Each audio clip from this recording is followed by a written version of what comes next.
Well, good morning, everybody. Well, the garden is in, but it has been raining so much lately that it's been really hard to do any cultivating. What I have here is our cabbage. This is an early season variety that I planted, and this is up in the towards the back of the house, so it's northwest side. It's protected. Soil here is a little rocky, but usually brassicas do really well here. So I'm going to be planting, once the lettuce is done, I'll be throwing in some cauliflower here because it generally does very well. Down here I have my basil and my oregano and cilantro. And that's doing pretty well. All of these are purchased vegetables. I'll show you some other ones down at the other garden where I've planted some transplants. Here's just a row of different types of lettuce just for salads. But unfortunately, you can see I've got a rabbit problem. I got a big rabbit problem.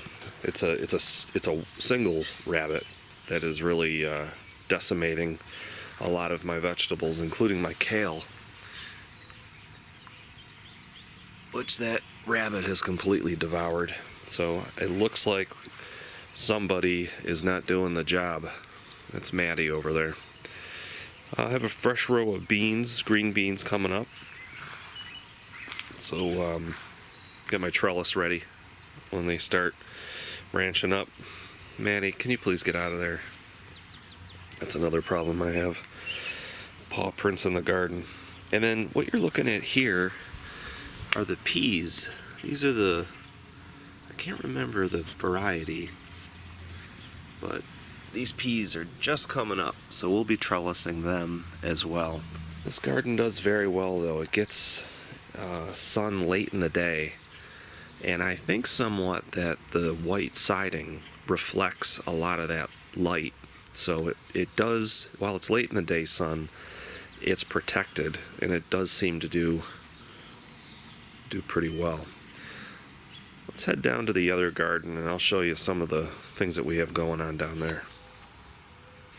So as I mentioned, we've had a lot of rain, and it's been raining so much from April and May that this was not even able for me to use the plow on the back of the wheel horse that I've showed in other videos. It was just too wet. So this year I just rototilled it. That was the only thing that I could do, and I really, when I did it, couldn't even get down that far because the rototiller was just clumping the dirt instead of actually cultivating and busting it up. So what I did yesterday, because it was still so wet, but it was the last 2 days sunny and a little windy, is I used the Mantis tiller, and it took a while because obviously it's a pretty big plot for a small tiller, but that typically spins at a faster speed, and I was able to scratch the soil a few inches, and that helped, or is helping, to dry out the top.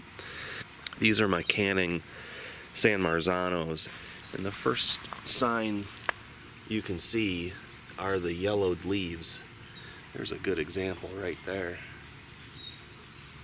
And the yellow leaves are pretty much from too much water. It's just the soil is just way too wet. And these have been in for over a week now, and they really haven't grown much. It's just there's just too much going on. So once they dry, and it is supposed to get hot, they should start coming up. Yesterday I planted this row of sunflowers. So this is the north side of the garden, so clearly the sun will be over on that side. But these are a seed that I bought from Johnny's Seeds last year, and I got pretty good germination out of them. And what you're looking at is a mahogany variety. I can't recall the name, but I think I'll put that in the description below. It's a mahogany variety, and they grow to about 4 feet tall, so they'll be pretty nice. I have them spaced in a little bit tight, but that's okay. I don't mind that. If they don't grow to 4 feet, that's fine. There aren't any giant sunflowers in here, but I've got another little patch here that I'm growing, and right on this corner. And these are Moon Shadow is their name. So as you can see from that little bugger right there is already about 3 inches tall. So these just came up this week, and I transplanted them out here. So pretty excited to have sunflowers in the garden again. What you're looking at here is some volunteer garlic. Now, I did move these because they were in the way when I was rototilling, and they overwintered and came up. So we'll see what we have. We still have plenty of garlic from last year, a lot of garlic. So we're gonna see what comes up with these. The next row here, which my shadow is clearly, let me move over here. The next row here are my North Star peppers, which I have an uneven row. I'm thinking I'm gonna probably move these over and get them a little tighter so I have some more room. I have 3 rows of peppers, basically a sweet variety of a sweet pepper, large green red pepper, and I have some jalapenos in here. I believe some cubanelles as well. It's all sweet varieties that we can use for cooking. Well, I guess I'm a glutton for punishment. This is my potato row. Now these potatoes I purchased about 10 days ago and cut them up and put them in, and then we had so much rain after I let them scab over for a couple days, for a day. I put them in this raised bed, and it rained so hard that it actually washed away some of the soil, and it exposed the tops. Further down the row, it's wetter down there, because I don't know if you can tell in the video, but I'm probably a foot higher up on this side of the garden than down there. So it is quite a bit wet down there still. However, some of these potatoes that were showing, I went to rebury them thinking that they hadn't rooted yet, and one didn't want to come out of the ground because it was already getting roots, which is fantastic. Now the eyes were just starting to show signs of greenery coming up, so I just covered them back up. And within this bed, I laid the potatoes in a Pro Mix and then covered everything up. So I'm just gonna hill these. I'm gonna use the Troy-Bilt once it dries and just put the one, I've got the hiller furrower attachment, and I'll just hill these up. Potatoes love to be hilled, so we're just gonna do that.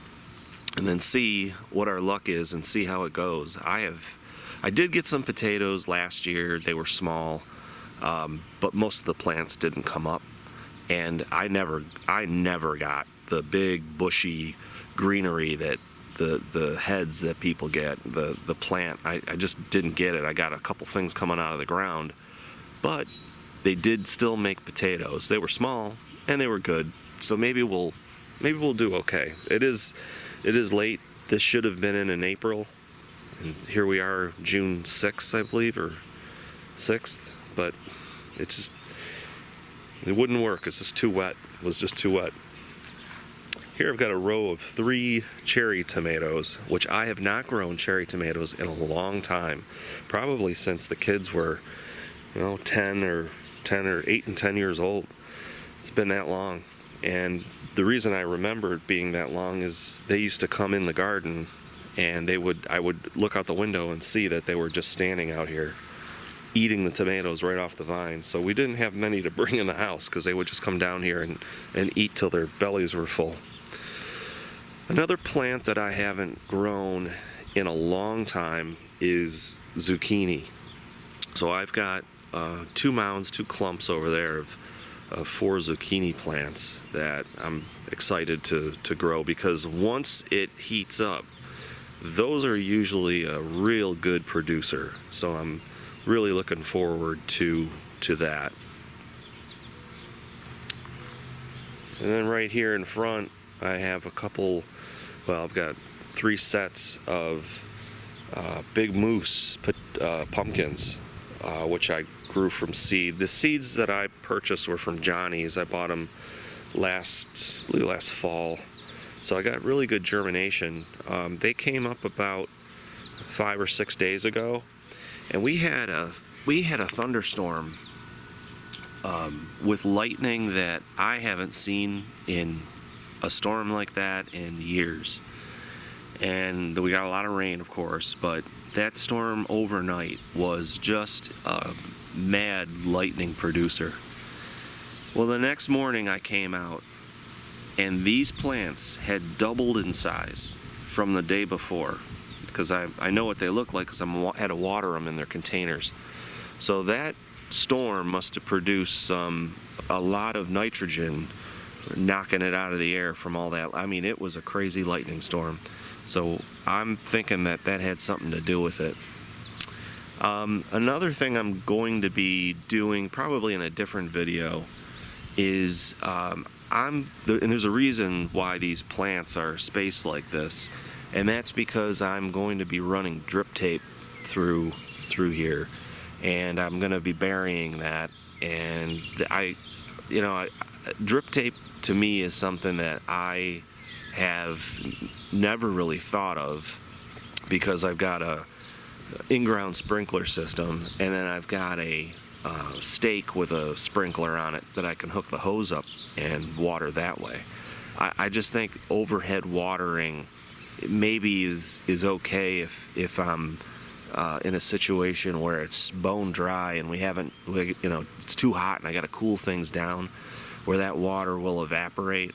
So I've decided to do what many of you are probably already been doing for a long time, and that's putting in a drip tape irrigation line. So I'll have 10 lines, and I'll run those right between these plants, and I'll be able to fertilize through that line as well. So I'm pretty excited about that, and I'll show you what that looks like possibly in another video. I don't think I'll add it to this one, but it came from Berry Hill Irrigation, and it's a Toro setup, so it's pretty cool. Should take me a couple hours to get it all installed, and then this is these are my Hokkaido pumpkins. These are one of the best pumpkins for making pumpkin pie. I think they're in the line of a Hubbard squash family. And they make a small, maybe 1.5 pound, 2 pound pumpkin. So it's maybe, I don't know, it's not very, very large, but boy, just using one of those will make one pie. So they're really fantastic, and they freeze really well. However, the germination of these was not very good. Yeah, I believe I had 10 containers. I only wound up getting, 6 plants, so 60%. So I've got a couple seeds that they just would not germinate. So not really sure about that, but they're pretty prolific. So I'm looking forward to that. You're looking at this large ash tree here that I've been getting treated for emerald ash borer, and it's a healthy tree, but I've decided that it's going to come down, because this part of the garden, which is the south side, has maybe 4 hours of sun all day, and that part of the garden will probably get about 8 to 10 hours of sun. So this tree's got to come down, and it's only going to get bigger. It's about a 25-year-old tree. We've been here 20 years, and that I saved from they were going to bulldoze it, so I saved it as a little sapling and planted it there, never thinking that I was going to put a garden here. And the other issue with that tree is the seeds. It drops, it may be a green ash instead of a white, but it drops an awful lot of seeds that wind up growing everywhere else. So I'll take you over to show you a couple other things that we've done. Here's Reagan and Maddie relaxing. Reagan's going to be 13 years old in October, and he's been having some trouble getting around, so he's been getting his laser and other types of, you can see him licking. Gets some medication to keep his joints as comfortable as possible. But other than that, he's still kicking in, still doing well. So this bed around the fire pit has always given me trouble because one, Maddie runs through it. The grass from the lawn likes to grow up in it, and it's been hard growing anything here because a lot of times rabbits will mow it down. So I found within the yard this variegated grass, which was hidden behind a pine tree that wasn't growing. It was actually dying because I wasn't getting any sun. So I dug it up and I put one here, and I dug it up and split it and put the other one there. And then these are daylilies that I did the same thing, dug up in the yard, and I put another section there. And they all came right from down here. You can see those daylilies there. I just removed some from the left and right side, and that'll give that cluster a bunch of room to move. So that's the update for June 6th. 6th or 7th. So as long as the rain stops, I think we'll be okay.